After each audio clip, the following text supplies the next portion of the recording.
Cuenta la leyenda que en los años 20 del siglo XIX, el rey británico Jorge IV quería sacarse de encima a un político irlandés que se había acercado demasiado a su amante. Ordenó que lo mandaran lejos, en misión diplomática. El ministro de Asuntos Exteriores, George Canning, cumplió con el pedido. El hombre, a quien hoy conocemos como Lord Ponsonby, terminó muy lejos, en el Río de la Plata.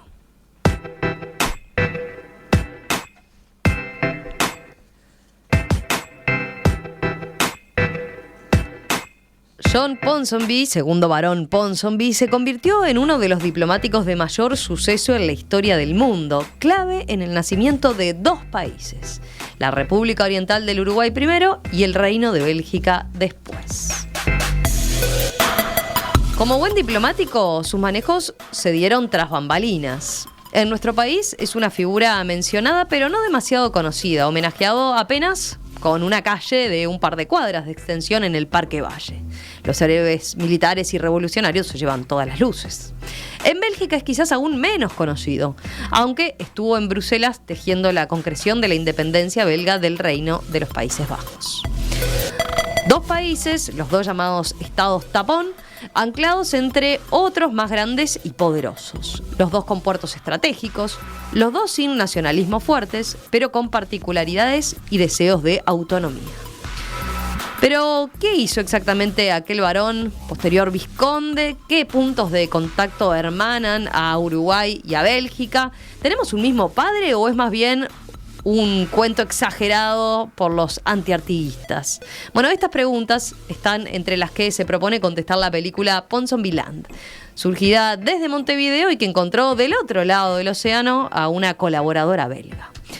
Contrario al proceso habitual, esta película se financió por el método de crowdfunding, es decir, con una suma de pequeñas colaboraciones de voluntarios, y ahora está en la última etapa de ese camino, por lo que justamente tiene abierto a seguir encontrando financiadores. Vamos a conocer más al respecto. Estamos aquí en estudios recibiendo a Ramiro Cabrera y a Pablo Ibáñez, que trabaja en Ponsonbyland, uno como director y el otro como coordinador de la investigación periodística. ¿Cómo andan? ¿Cómo les va? Bienvenidos. Hola, buenas. Qué tremenda intro. Nos ahorró un montón de cosas que hay que decir siempre a lo primero. Yo tengo un par de espectacular noticias. Intro. Bueno. Muchas gracias. No, a ustedes por estar acá. A ver, primero, ¿de dónde viene la idea de un documental sobre Lord Ponsonby? ¿Tiene que ver con un viaje, Ramiro, que hiciste a Bélgica? Correcto. A ver. Hace algunos años venía muy mal dormido en un tren de París a Bruselas. Estaba viajando solo y me entredespierto en el amanecer y miro por la ventana del tren y penillanura levemente ondulada y vacas. Por un momento el subconsciente ahí mandó un sesgo y dije, ¿dónde estoy? ¿En Ruta 5? No, estaba en territorio belga. Y esa leve similitud, esa cosa pictórica, ya me hizo entrar como, sí, verdad que somos hermanos, el mismo padre fundador, bla, bla, bla. Y esos días que estaba viajando solo para interactuar con personas y romper el hielo un poco, les preguntaba a los belgas, ¿sabés que somos hermanos? ¿Cómo? Sí, tenemos un mismo año clave, que es 1830, bla, bla, y nadie sabía, y había reacciones de todo tipo. Y esas reacciones fueron la primera imagen que me dieron ganas de trasladar a otro formato, digamos. Dije, quiero filmar esto.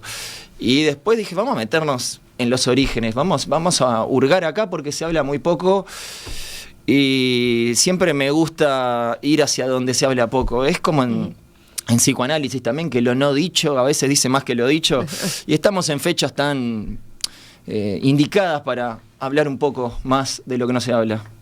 ¿Y siempre te interesó esto de las identidades nacionales?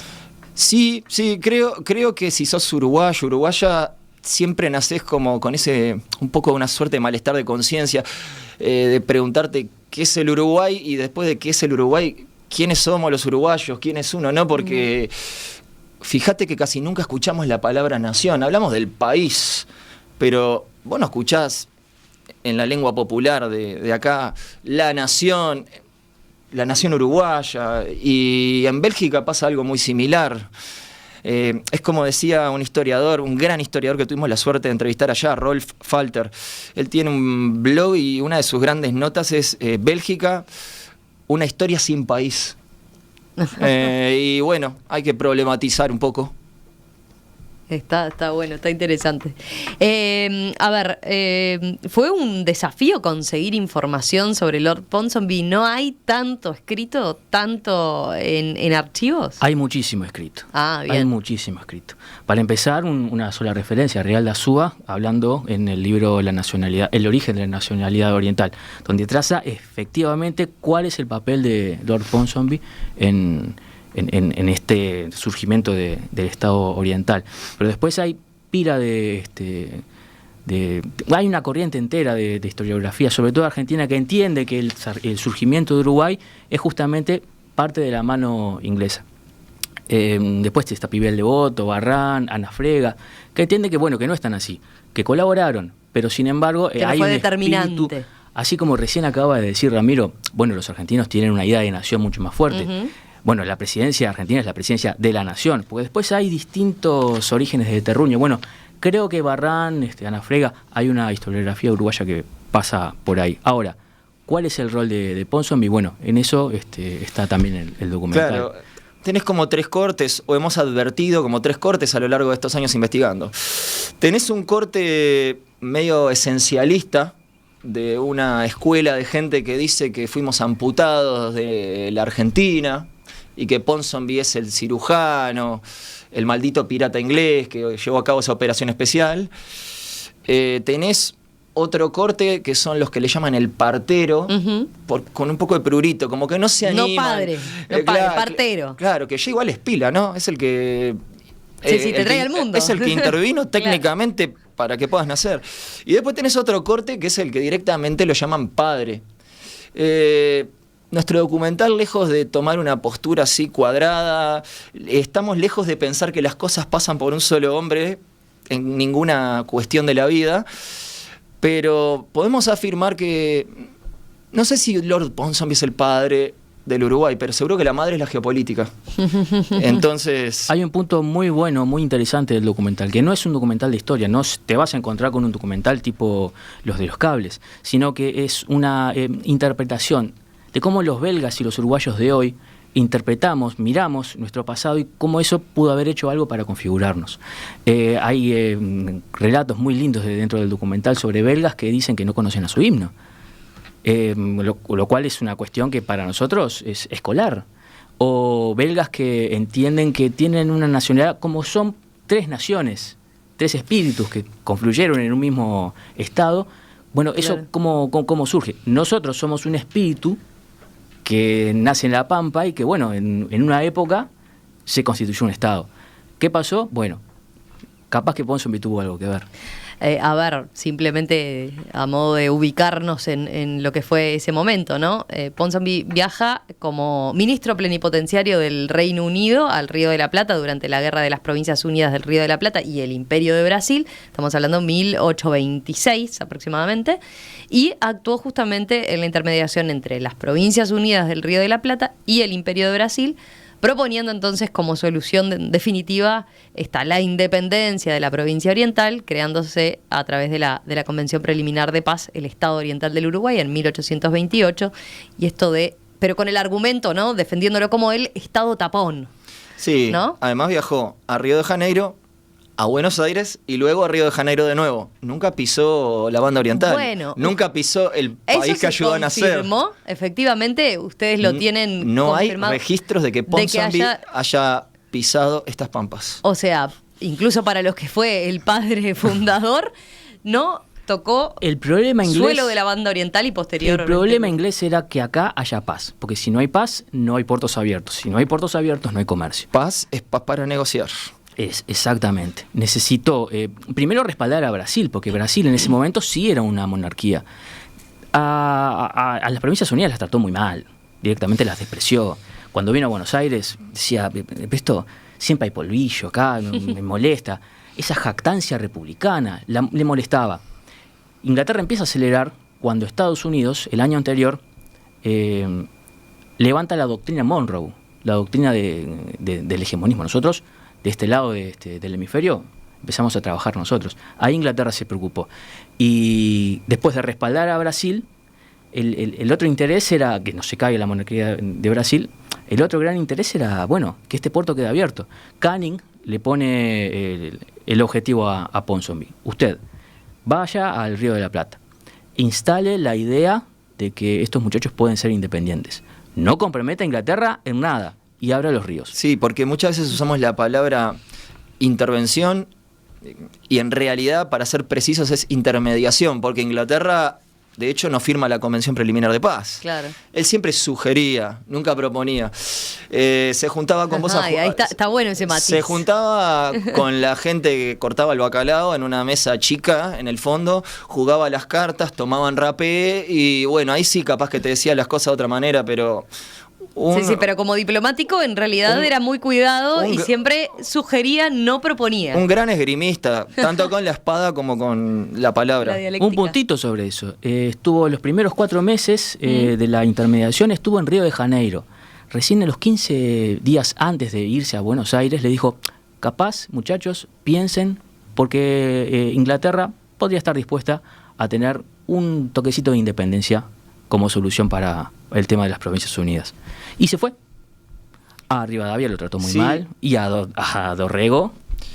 No, y está bueno, vos lo decías al inicio, cómo las grandes situaciones de la historia están atravesadas por las cuestiones más personales o accidentales, si querés decir, desde el hecho de que es mandado acá por una cuestión de sábanas. O, por ejemplo, había una misión secundaria de índole absolutamente personal, además de la que le encomendaron oficialmente. Su tío, Robert Staples Ponsonby, tenía un saladero con Trapani. Con el señor Trapani y nada, estaba trancado el negocio familiar. Sobrino, venga a poner orden acá, destrancame el río, por favor. ¿Cómo en todas las cuestiones hay un comandante voy prendido? ¿O están metidos los detalles más humanos que te puedas imaginar? O sea... Al inicio diste la idea de que hay una leyenda en la cual parece que Ponsonby viene al Río de la Plata porque hay un libro que escribió una de las consortes de Lady Cunningham, que era la amante del rey, donde describió el amorío de toda la corte inglesa de la época.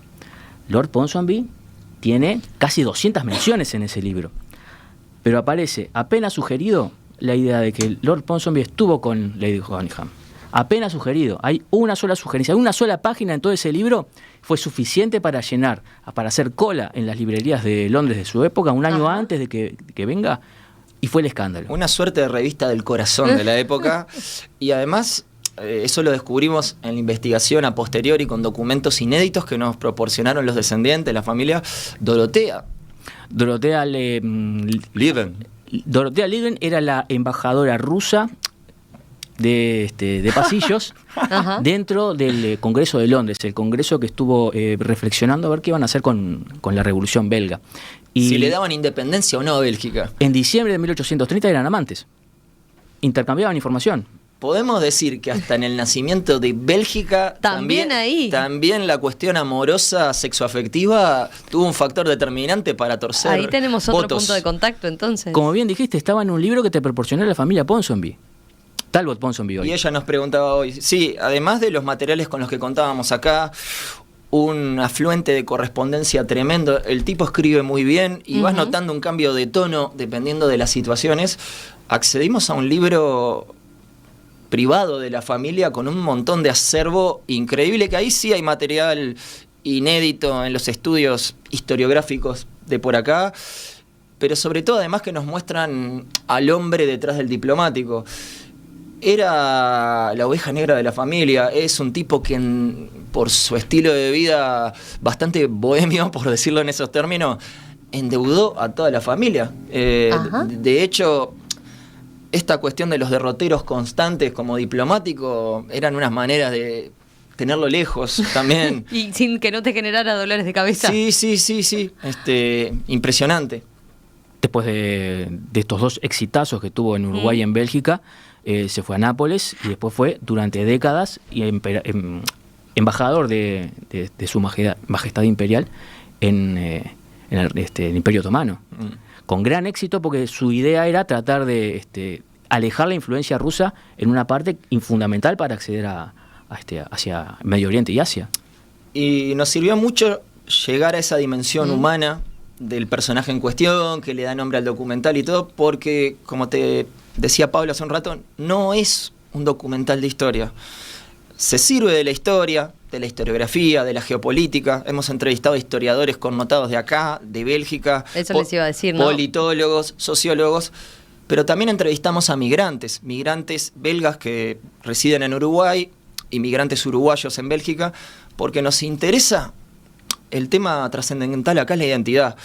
Nos hacemos la pregunta profunda de cuánto incide en la manera en que son formadas, concebidas, inventadas las naciones o los países, en la idiosincrasia que se desarrolla a posteriori en los habitantes de esos lugares. Esa es la pregunta profunda. ¿Tenés un aporte? Escribinos por WhatsApp al 091-525252 o publica tu comentario en el foro de los oyentes en nuestra web, en perspectiva.uy. Enseguida continuamos conversando con Ramiro Cabrera, director de Ponsonby-Land, y Pablo Ibáñez, coordinador de investigación histórica de Ponsonby-Land.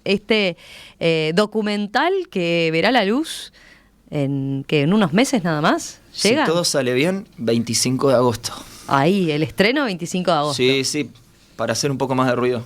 Me parece muy bien. Bueno, enseguida volvemos a hablar de eso que señalabas, ¿no? Más allá de estas figuras que seguramente todos veamos en el documental y vamos a reconocer, vamos a indagar más en esto de la identidad y de qué puntos en común tenemos entonces los uruguayos y los belgas a raíz de tener quizás un mismo padre o partero fundador. Entonces, me gustó el término.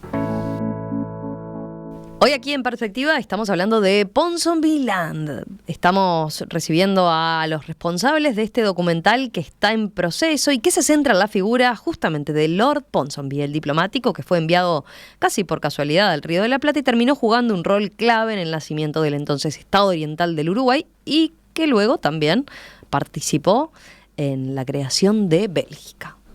Je n'ai jamais entendu ce nom avant que vous ne me téléphoniez pour m'inviter à cette magnifique rencontre. Je l'ai découvert avec stupéfaction et avec un grand plaisir, parce que je trouve que l'Uruguay a une histoire formidable. ¿Qué es el Uruguay? Bueno, es una pregunta equivalente a qué es la historia. Viene el pase, Koeman se adelantó, puede ser el tercero, atención, tiró.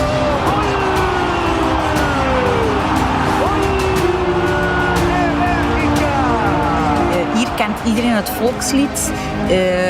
Ken jij het volkslied van België?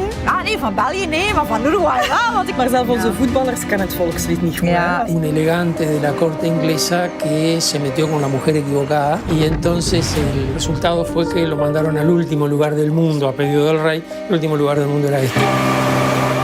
Lo promovieron y terminó, digamos, negociando en Bélgica una situación parecida, a partir de su experiencia en el Río de la Plata. Dat model dat is belangrijk ook voor Ponsonby. Ik zou zeggen dat hij een rol heeft gespeeld in een crisissituatie. En dus in die hoedanigheid was hij natuurlijk wel belangrijk. Hè?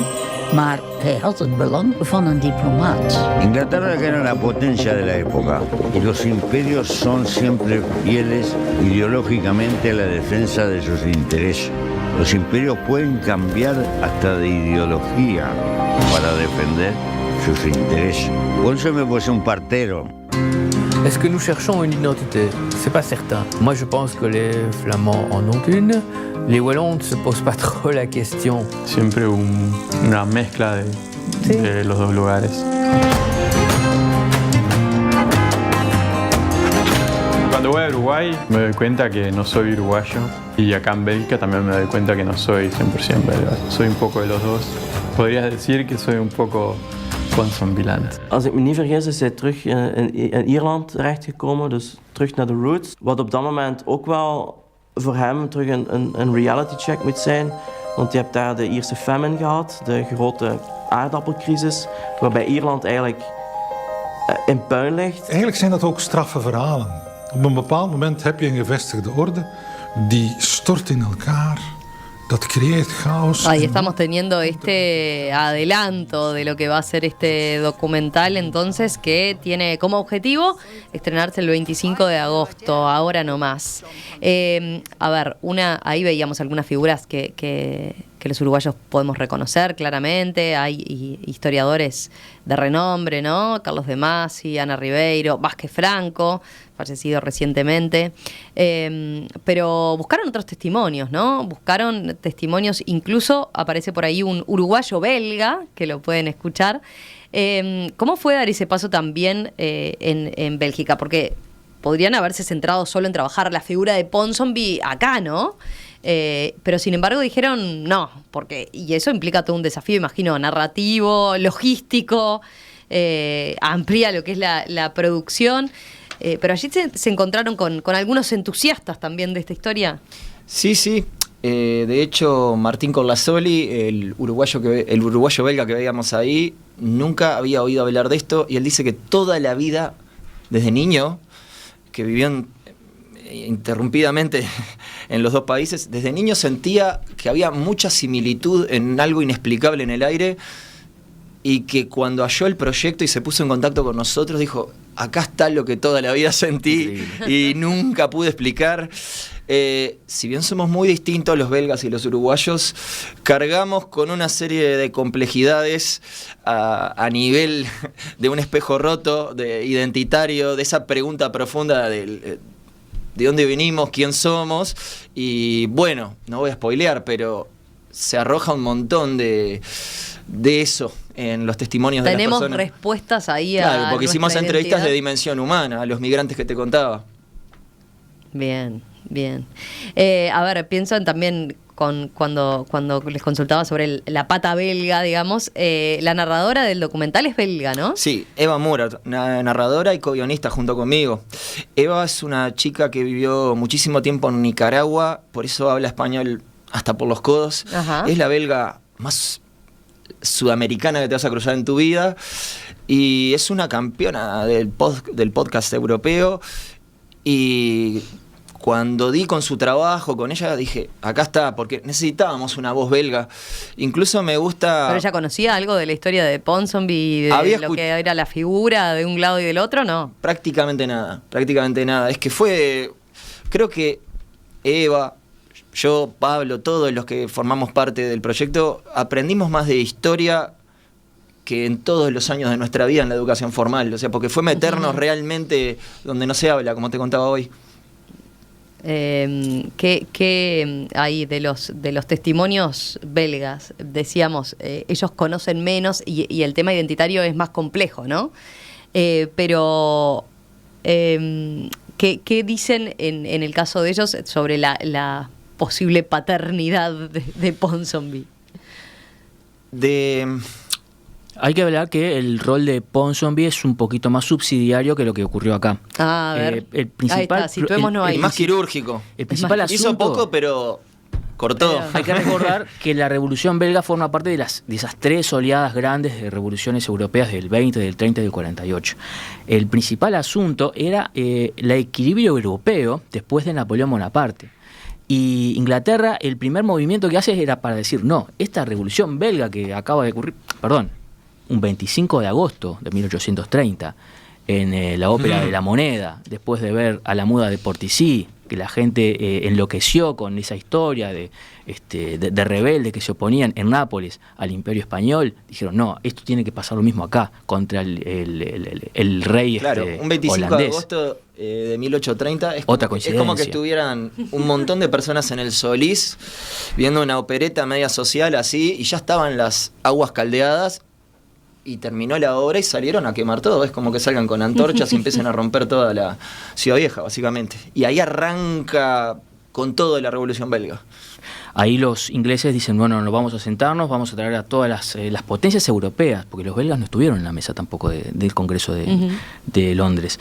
Y definieron cuál iba a ser el futuro belga. Henri Pirenne dice muchas veces, Henri Pirenne es un prestigiosísimo historiador europeo, muchas veces el futuro de Bélgica fue definido en mesas que no participaron los belgas, como en su independencia. Y el rol de Ponsonby fue en todo caso, después de sustituir a Castlereagh a finales de marzo, ocultar alguna información que él sabía del Congreso en Londres y decirle al Congreso belga, sí, vayan por acá, vayan por allá, les retació información.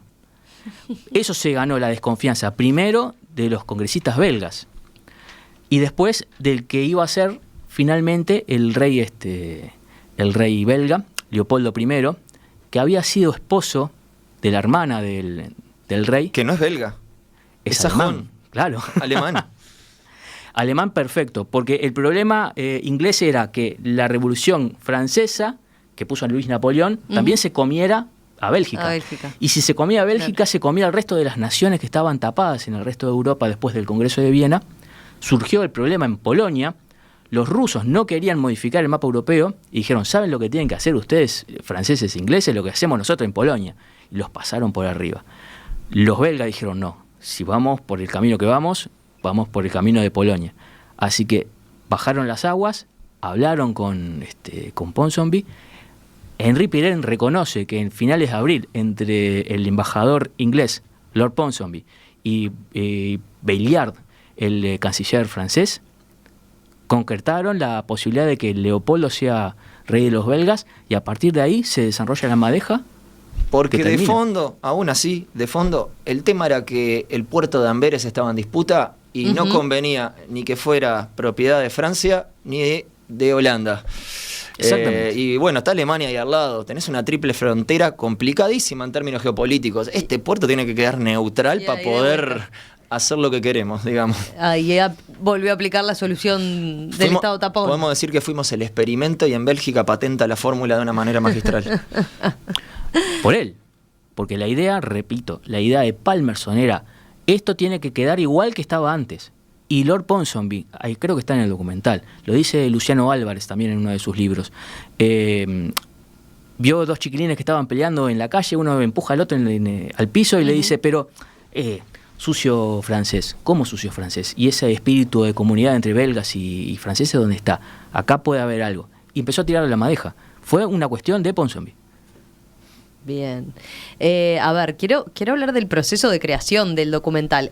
No tiene no fue que primero ustedes crearon el guión y después salieron a buscar financiamiento, sino que fue a raíz de la investigación, iban creándolo en la medida que iban abriendo puertas, digamos. Sí, esto nos siguió el rumbo teórico precioso que suenan los libros de desarrollo, preproducción, rodaje. No, hubo que irlo haciendo a medida que sucedían las cosas. De hecho, ¿cuánto tiempo llevan en esto? 2 años y medio casi. Y eso también está haciendo, estamos en etapa de post, de finalización, y estamos terminando de financiarlo también, porque como hubo que ir haciéndolo a medida que la historia lo pedía, no nos podíamos sentarnos a esperar a que caigan los fondos, si es que caían. De hecho, mucho tiempo atrás, una amiga muy atinadamente me dijo, Rami, Guillermo Vázquez Franco tiene 98 años, anda a filmarlo. Y bueno, hace unos meses atrás, Guillermo partió al otro plano, me pegó tremendamente, no solo por la amistad, el viejo, como le decía yo, un divino, fue un gran inspirador. Fue la primera entrevista que hicimos y cuando dijimos, corten, después de esa entrevista todos quedamos envenenadísimos y convencidísimos de que había que ir detrás de esa visión, de esa historia que hay que contar. ¿No lo conocías de antes a Vázquez Franco? No, trazamos la amistad ahí y tuve contacto con él todos estos años, le iba contando cómo íbamos, quería juntarme a ver el corte final con él, tuve una llamada de casi 40 minutos en enero, él estaba con su hijo, estaba tranquilo ahí, tomando un whiskycito, y le dije, nos vemos en 2 semanas, dale, y justo ahí vacaciones de uno, vacaciones del otro, y bueno, no llegamos, pero ahí está, acá estamos levantando su guante, es un tipo que puso el pecho, que levantó como nadie esta versión de la historia que estamos intentando desempolvar y divulgar. Y hablando de divulgar, a ver, decías, no tenían, por cómo se dieron las cosas, no esperaban, no aplicaron un fondo ni nada, sino que hemos aplicado a varios fondos, todavía no hemos ganado, nos quedan algunos, estamos en busca de sponsors en el sector privado y tenemos un crowdfunding todavía abierto. Crowdfunding. ¿Cómo surgió la idea de hacer el crowdfunding? Y eso, por más que acá en Uruguay todavía la gente no entiende y tenés que explicar que no es una donación, sino que es un micromecenazgo, una especie de financiamiento colectivo donde las personas aportan una cierta cantidad y se llevan algo a cambio. No, claro, no solo sos un aportador, te convertís en parte del proyecto. Hace rato que en las industrias culturales del mundo es uno de los caminos que se utilizan. Acá en Uruguay no estamos muy acostumbrados todavía. De hecho, estamos en un momento bastante paradojal. Estamos en el momento de la historia donde más audiovisual se consume que nunca. Estamos en el momento donde se mira más series, películas, streamings por hora, por minuto, por segundo, y sin embargo los costos de fabricación siguen siendo altísimos. Es una suerte de fetichismo de la mercancía, porque hay una separación entre el producto que se consume y la noción de cómo se produce, lo duro que es, a lo que es un intangible además. Porque vos ves un edificio y decís, sí, mirá lo que fue esta obra, qué lo parió. En cambio yo te muestro un documental y la gente piensa todavía, desde una inocencia que se genera por ósmosis. Entonces tenemos un crowdfunding abierto y están todos y todas invitados a participar. Nos escriben a info@lasanjaproducciones.com o nos buscan en redes, @Ponzonvilan, Facebook, Instagram.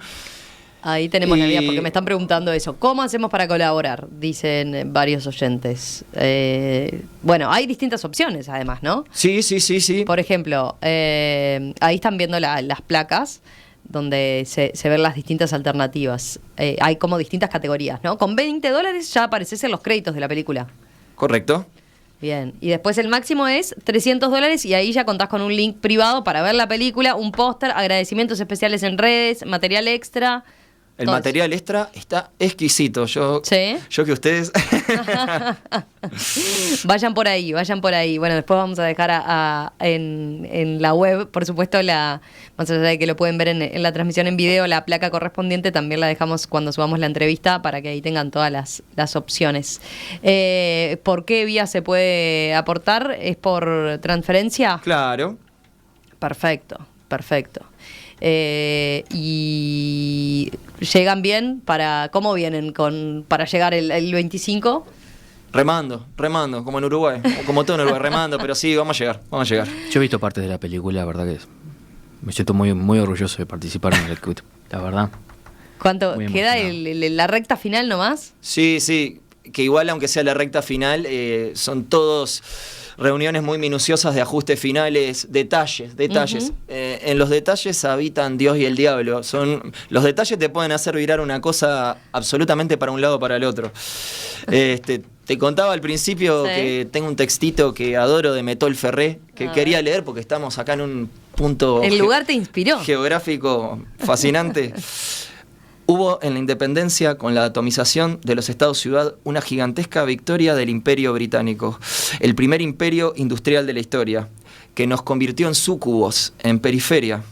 Esa fue la derrota esencial de Artigas, generada básicamente por los ingleses, porque los unitarios porteños eran el sector inglés de las Provincias Unidas del Río de la Plata, y los portugueses también estaban bajo el control inglés. De manera que es una gran victoria inglesa la derrota de Artigas. A tal punto que la verdad de nuestra realidad, en forma feroz, es que la Plaza Independencia va a adquirir la plenitud de su sentido solamente con la victoria de la integración. De lo contrario, la Plaza Independencia está ocultando que la verdadera e invisible estatua dominante es la de Lord Ponsonby y no la visible de Artigas. Hoy, la estatua de Artigas es la máscara de Lord Ponsonby y Artigas no fue máscara de nadie. Es hora de que arrojemos esa máscara al suelo. Hoy está semiarrojada porque los ingleses ya se fueron. Ya Ponsonby pegó el raje. Hace rato que pegó el raje. Metol Ferré. Chapó. Buenísimo, y buenísimo para cerrar también esta charla. Ramiro Cabrera, director de Ponsonby Land. Pablo Ibáñez, coordinador de la investigación histórica de este documental. Gracias a ustedes y éxitos. Lo vemos pronto.